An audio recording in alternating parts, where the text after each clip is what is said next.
প্রবাস জীবন ছেড়ে দেশে ফিরে গরুর খামার করে সফলতার মুখ দেখেছেন গোপালগঞ্জের টুঙ্গিপাড়ার যুবক মোহাম্মদ নাজিম মুন্সি। টুঙ্গিপাড়া উপজেলার বর্ণী দক্ষিণপাড়া গ্রামের এই যুবক ৫ বছর বিদেশে থাকার পর ২০২১ সালে দেশে ফেরেন। এরপর বিদেশে উপার্জিত অর্থ দিয়ে শুরু করেন ফাহাদ এম ফার্ম নামে গরুর খামার। ৫ বছর সৌদি আরবে ছিলাম। তা সৌদি আরবের থেকে আসিয়ে 10টা গরু দিয়ে খামার করছিলাম।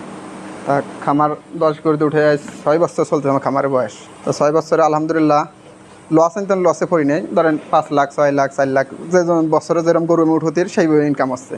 তাতে আলহামদুলিল্লাহ এই বছর আমার 15টা গরু পুরো প্রস্তুত। স্বয়ংসম্পন্ন এই 15টা গরু এনে সেল দিয়ে দেবো।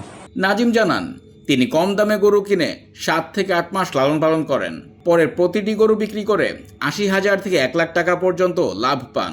এবার কোরবানির ঈদকে সামনে রেখে প্রায় 10 লাখ টাকা এর প্রত্যাশা করছেন তিনি। গরু এখন 15টা আমি গরু আমার 6 বছরে তা আলহামদুলিল্লাহ ধরেন 5 লাখ 6 লাখ 4 লাখ যে যেরকম গরু ইত্যাদি প্রতি বছরে ধরেন 4 লাখ 5 লাখ করে বেশি একটা। আর এই বছরও ধরেন আছে 5 লাখ 6 লাখের গরু আছে বছরও। তা আলহামদুলিল্লাহ সব 15টা আছে, 3 লাখ নিচে আছে। 5 লাখ মানে 4 লাখ বা 6 লাখ ওটা তো বলতে নি। এখন আল্লাহ যার নসিবে লাগছে তাই হবে।